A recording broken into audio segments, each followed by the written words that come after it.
Good morning, नमस्कार, नमस्ते। मैं अरविंद एक बार फिर अपने चैनल में हाई क्लासेस में स्वागत करता हूं। आज साथियों बात करेंगे और बहुत ही आनंदित चैप्टर है, बहुत ही आनंद भरा, बहुत ही प्यार भरा चैप्टर है जिसका नाम है रस। काफ़ी बच्चों को प्रॉब्लम होती है कि सर रस याद करने के कैसे याद करें, कैसे पढ़ें। तो आज हम एक प्यार मोहब्बत की बातों से अब हम इसको पढ़ लेंगे साथियों। तो कैसे पढ़ेंगे वो देखते हैं, और एक उम्मीद आपसे कि वीडियो अंत तक ज़रूर देखेंगे। और एक बात, जिन्होंने मेरे चैनल को सब्सक्राइब नहीं किया है वो कृपया करके सब्सक्राइब कर रहे हैं, और जिन्होंने कर लिया है वो शेयर करके दूसरों को भी सब्सक्राइब करा दें और लाइक कर दे साथियों। तो चलते हैं साथियों, वीडियो स्टार्ट करते हैं। ज़्यादा बात, और एक बात कहना चाहता हूं कि वीडियो देखने से पहले आपको जो इसमें दिख रहा है वो नोट कर लें, जो नहीं दिख रहा है मैं उसको आपके सामने बोल दूंगा तो आप उसको नोट कर लीजिए, ठीक है साथियों। और जगह की कमी के कारण हमने पूरा बोर्ड नहीं बढ़ा है, इसलिए एक ही क्लास में हमने पूरा रस की एक क्वेश्चन को आसानी से हल करा देंगे। और ये होने के बाद मैं लास्ट में आपके क्वेश्चन भी पूछूंगा जिसको आप जवाब कमेंट बॉक्स में ज़रूर देना, ठीक है। तो चलते हैं, इसको स्टार्ट करते हैं। तो पहली बात यह है कि रस का मतलब क्या होता है, रस होता क्या है इसकी बात करेंगे। रस का मतलब होता है अलौकिक आनंद। कहते हैं जब हम आनंद से परिपूर्ण होते हैं तो हमको रस की उत्पत्ति होती है। तो आनंद मतलब जैसे कोई दृश्य देख रहे हैं तो अगर उसमें कोई इमेजिन चीज़ या अच्छी चीज़ आ गई तो उससे जो आनंद उत्पन्न होता है उसे रस कहते हैं। पहली बात क्लियर हो गई। क्वेश्चन आता है कि अलौकिक आनंद, रस किसे कहते हैं, अलौकिक आनंद के, ठीक। अब बात करेंगे रस के कितने भेद होते हैं साथियों। रस के कितने भेद होते हैं? रस के साथियों 4 भेद होते हैं। आपके सामने देखें, रस के 4 भेद होते हैं। स्थायी भाव, विभाव, अनुभव, संचारी भाव। स्थायी भाव, विभाव, अनुभव और संचारी भाव और व्यभिचारी भाव। संचारी भाव का दूसरा नाम है व्यभिचारी भाव, ठीक है। दूसरी बात ये आपके समझ में, पहला, दूसरा, तीसरा, चौथा 4 भेद हमने पढ़े, ये आप समझ चुके होंगे। फिर से एक बार रिपीट, स्थायी भाव, विभाव, अनुभव और संचारी भाव, ये 4 भेद पढ़े। अब एक एक भेद की हम आसान से धीरे धीरे से एक भेद को पढ़ेंगे। तो पहला भेद आपको स्थायी भाव की संख्या कितनी होती है? 8, 9, 11। 8, 9, 11, ठीक है। इसकी बात में पढ़ेंगे विभाव की संख्या, भेद या संख्या कितनी होती है? 2। आलंबन और उद्दीपन, आलंबन विभाव और उद्दीपन विभाव, आलंबन विभाव और उद्दीपन विभाव, ये आप क्लियर हो गए। दूसरी बात, अनुभव की संख्या कितनी होती है? अनुभव के 2 भेद होते हैं तथा इनकी कुल संख्या 8 होती है। इनकी संख्या मुझे पता नहीं है, आप हो तो देख लेना, मैं अभी और रिसर्च करूँगा तो आपको और अच्छे से बताऊँगा। तो अभी आपको जो मेरे बच्चे लोग कहे थे सर रस की बनाओ, इसलिए मैंने जल्दी बना दिया है। अभी जब समय आएगा तो मैं आप लोगों को कहूँगे तो मैं इसको एक विधान से अच्छे से पढ़ा दूंगा। और इसको अब तो मैं अभी बोर्ड पे, अभी डिजिटल वाले पे जरूर बहुत जल्दी कोशिश करने वाला हूँ, उसको पढ़ाने वाला है, ठीक है साथियों। तो चलते हैं अनुभव। इसके क्या 2 भेद होते हैं, इच्छित और अनिच्छित। तो संख्या कितनी होती है? 8, ठीक है। संचारी भाव की क्या है? कुल 33 संख्या है। संचारी भाव की संख्या कुल कितनी है? 33 साथियों। अब 33 संख्या है, पर एक और इसमें कंडीशन हो गई कि रामचरित शुक्ल एक वैज्ञानिक थे जिन्होंने संचारी भाव की संख्या को 34 माना। अब जो 34 संख्या मानी गई, ये बड़ी हुई संख्या कौन सी थी? उसका नाम है चकपकहट। ये संचारी भाव माना गया है इनके हिसाब से। क्वेश्चन आता है पेपर में कि चकपकहट की संख्या, चकपकहट कौन से मुनि ने जोड़ा था? तो रामचरित शुक्ल ने इसको नाम दिया था, ठीक है। अब हमने इतना मोटा चीज़ देख लिया है। अब चलेंगे हमारे जो पेपर के उद्देश्य से जो इम्पोर्टेंट है उसकी बात करेंगे। पेपर के उद्देश्य से इम्पोर्टेंट है ये अपना स्थायी भाव इम्पोर्टेंट है। स्थायी भाव, अब स्थायी भाव की हमने बात की थी तो 8, 9, 11 संख्या थी। 8, 9, 11, तो 8, 9, 11 ये 2-3 प्रकार की संख्या। तो अब ये आप एग्जैक्ट कैसे मान सकते हैं कि अपनी कौन सी संख्या पेपर में लगाएंगे। तो पहली बात समझेंगे कि 8 ये संख्या किसने कही थी? ये 8 संख्या भरत मुनि ने कही थी। एक वैज्ञानिक थे जो हिंदी के महाकवि माने जाते हैं। भरत मुनि ने 8 संख्या मानी है, भरत मुनि ने 8 संख्या मानी तथा एक जो 9वां रस था उसको शांत रस को इन्होंने रस नहीं माना है साथियों। इन्होंने शांत रस को, ये लिखा भरत मुनि ने शांत रस को छोड़ दिया है, तब 8 रस कहलाते हैं। तथा अगर हम आपसे कहें मूलतः सुरों की संख्या, मूलतः सुरों की संख्या 9 है, मूलतः सुरों की संख्या 9 है। आप लोग अगर मेरी आवाज़ अगर तेज़ लग रही हो तो कृपया करके वीडियो में आवाज़ सुरों वाला भी होता है, उसको आप शुरू करके ज़रूर देखिए, ठीक है। चलिए मैं थोड़ा शुरू बढ़ाता हूँ क्योंकि जल्दी से थोड़ा पढ़ना, सर भी पढ़ाने वाले हैं, उसका भी नंबर आएगा। तो देखते हैं, हमने ये देखा शांत रस। अब जो 11 लिखा है ये क्या है? ये 11 लिखा है तथा कुछ बाद में कुछ विद्वानों ने खोज किया तो 2 और रस की खोज की जिनका नाम है वात्सल और भगवत। वात्सल और भगवत 2 रस की खोज की, तब हमारे पास 11 स्वर हो जाते हैं। तो कुल स्वर 11 हो जाते हैं। अगर बात करता है मूलतः स्वर की संख्या, मूलतः स्वर की संख्या तो आपके पास 9 है, मूलतः स्वरों की संख्या 9 मानी गई है, ठीक है। अब बात करेंगे अपने पास कितने स्वर हैं, इन स्वरों को कौन कौन स्वर हैं उनकी जानकारी याद करेंगे और इनके स्थायी भाव की संख्या जानेंगे, ठीक है। तो पहला क्या है? स्थायी भाव। स्थायी भाव हमने पढ़ रहे हैं। स्थायी भाव में क्या है कि मूलतः स्वर 9 रस माने गए हैं, मूलतः 9 रस माने गए हैं, स्वरों की संख्या 9 मानी गई। इसके बाद अब देखते हैं ये 9 रस कौन कौन से हैं। नंबर 1 श्रृंगार रस, नंबर 2 वीर रस, नंबर 3 हास्य रस, नंबर 4 करुण रस, नंबर 5 रौद्र रस, नंबर 6 भयानक रस। अब भयानक रस है तो अब इसके बाद विभत्स, नंबर 7 विभत्स रस, नंबर 8 अद्भुत रस, नंबर 9 शांत रस, नंबर 10 वात्सल रस, नंबर 11 भक्ति रस। अभी हमने ये रस तो पढ़ ली है। अब क्वेश्चन आता है कि इनके स्थायी भाव। अब स्थायी भाव देख लेते हैं क्या है कि श्रृंगार रस का स्थायी भाव रति या प्रेम।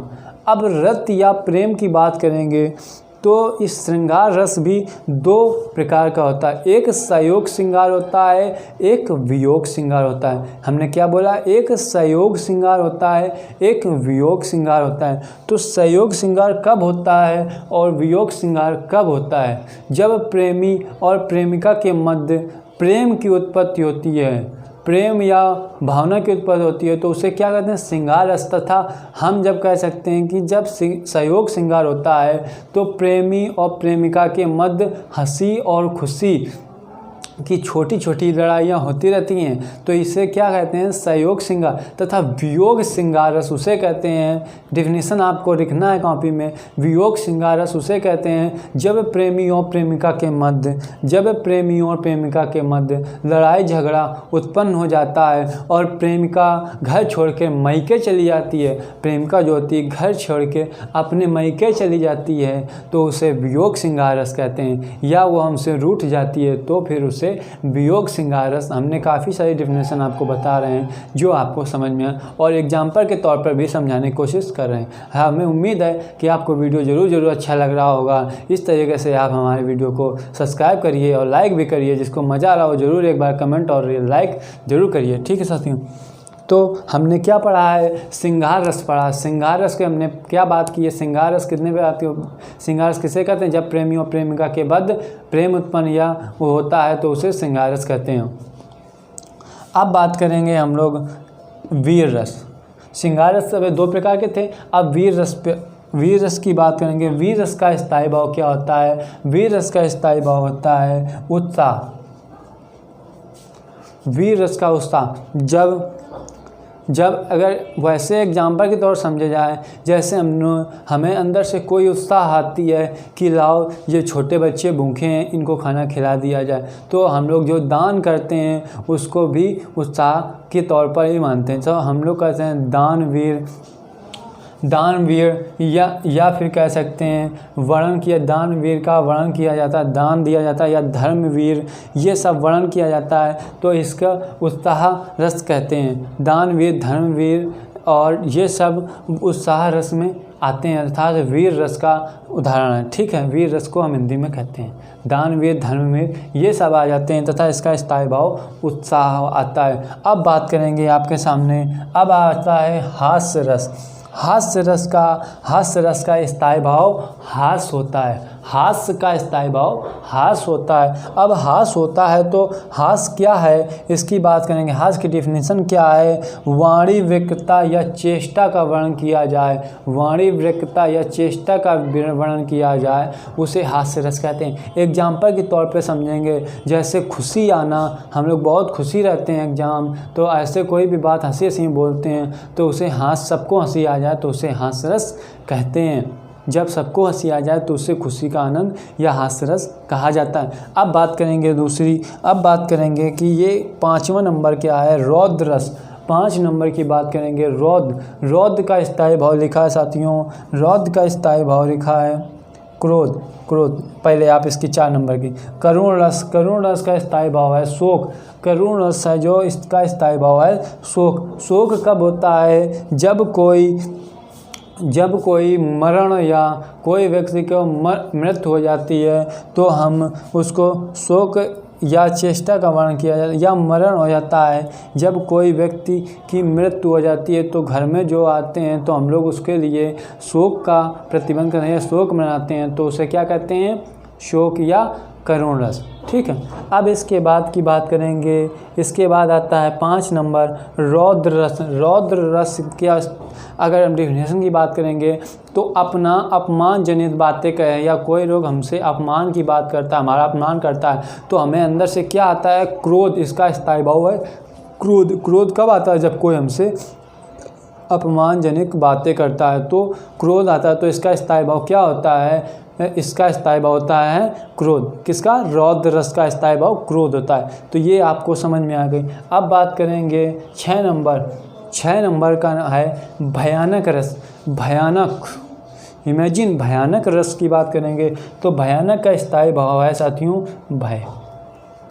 अब एक बात इस पर, इसकी डिफिनीशन लिखना है। इसकी डिफिनीशन क्या लिखोगे कि भयानक रस की डिफिनीशन लिखना है, अचानक से कोई दृश्य को देखकर जो आदमी व्यक्ति घबरा जाता है या डर को उत्पन्न होती है, उसे भयानक रस कहते हैं। ठीक है, ये आपको क्लियर हो गया होगा। अब पढ़ेंगे विभक्त रस की बात करेंगे। विभक्त रस का स्थायी भाव क्या होता है? जुगुप्सा या घृणा। जब जुगुप्सा या घृणा की बात करेंगे, जब हम कहीं से गली से गुजर रहे हैं, कोई कट्टा फीटा मांस हाथ या कुछ भी गंदगी पड़ी हो तो हमको वहाँ से बहुत घिन आती है, घृणा उत्पन्न होता है। तो इस तरीक़े को हम लोग जुगुप्सा या घृणा, तो ये किसका? विभक्त रस का स्थायी भाव जुगुप्सा या घृणा। ठीक है, अद्भुत रस की बात करेंगे। अद्भुत रस का स्थायी भाव होता है विस्मय या आश्चर्य। अचानक से हम कोई चीज़ को देखकर, जैसे हमने देखा कि कोई व्यक्ति चल रहा है, अचानक से गिर पाया तो हमको एकदम झटका लगा, ये क्या हुआ साथियों? तो हमको अचानक या आश्चर्य की जो उत्पत्ति होती है उसे हम क्या कहते हैं? अद्भुत रस। या अद्भुत कोई इमेजिन चीज़ एकदम आ जाए सामने, हमने देखा ये बड़ा सा गोला काहे का एकदम अचानक जाना, तो ये अद्भुत रस की बात करेंगे। दूसरी बात करेंगे शांत रस। वो रस होते हैं साथियों, शांत रस की बात करेंगे। जब हमको कोई, इसकी डिफिनेशन लिख, शांत रस का स्थायी भाव क्या होता है? शाम या निवेदन होता है। तो बात ये है कि शांत रस का जो होती है डिफिनेशन वो ये है कि जब आपको पूर्णतः कोई चीज़ का ज्ञान प्राप्त हो जाए या भगवान का ज्ञान प्राप्त हो जाए, उसके बाद जो आपको शांत की उत्पत्ति होती है वो शांत रस कहलाती है। ठीक है साथियों, ये आपका हो गया। इसके बाद वात्सल रस की बात करेंगे। वात्सल रस की बात करेंगे, जब छोटा बच्चा कोई कीड़ा करता है या खेलता कूदता है तो उसके जो उत्पत्ति होती है या कल्पनाओं का वर्णन किया, उसकी जो कल्पनाओं का वर्णन किया जाता है उसे हम क्या कहते हैं? वात्सल रस। ये बात आपको क्लियर हो गई होगी। इसके बाद की बात करेंगे। इसके बाद साथियों अपना एक और बचता है भक्ति रस। ये 2 रस जो एक्स्ट्रा में थे हमने इनको भी लिखा है। इस तरीके से भक्ति रस का स्थायी भाव भगवत होता है। भगवत की बात करेंगे, जब हम कोई चीज़ में मगन हो जाते हैं, जैसे भगवान के भजन में मगन हो गए, राधे राधे जपा करो, तो इस चीज़ के जो भजन होते हैं उस चीज़ की हमने इस पे परिकल्पना करते हैं। तो मतलब क्या है कि भगवान का भजन का वर्णन किया जाता है, तो इसे हम क्या कह सकते हैं, भक्ति रस की उत्पत्ति थी। तो एक बात आपको ये समझ में आ गई। अच्छा, एक बात आपको इसी बात पे मैं आपको छोटा सा शेर आया याद, तो मैं आपको सुनाता हूँ। किस चीज़ पे आया? ये आया श्रृंगार रस पे। श्रृंगार रस पे आया तो क्या कहते हैं कि एक नज़र जब उसको देखा, आप समझना, अपनी प्रेमिका को देखा तो लगता है वो मेरी है, पर साथियों जब उसकी आँखों में झांक कर देखा तो समुंदर से भी गहरी हैं। पर प्रपोज करते करते थक गया, बाद में पता चला वह बहरी है। तो ये प्रेमी और प्रेमिका के मध्य की कहानी हमने आपको यहाँ तक समझा दी है। तो आपको वीडियो कैसा लगा? अच्छा लगा हो तो एक बार साथियों बहुत ही आपसे निवेदन है कि हमारे चैनल को सब्सक्राइब और लाइक और शेयर ज़रूर करिए, जिससे हमारा आपके प्रति या आपका हमारे प्रति मोटिवेशन बना रहे। और आप जितना हमको अच्छा समझेंगे, हम आपको उतना अच्छा कंटेंट भिजवाते रहेंगे। तो सर को अभी टाइम हो रहा, तो अब ज़्यादा बातचीत नहीं, एक आध क्वेश्चन आपको मैं पूछ सकता हूँ। क्वेश्चन ये है कि शांत रस का स्थायी भाव आपको कमेंट में बताना है, और श्रृंगार रस का दूसरा नाम है, उसको अभी हमने नहीं दिखाया, वो आपको लिख लेना है। श्रृंगार रस का स्थायी दूसरा नाम है जिसे रस राज भी कहा जाता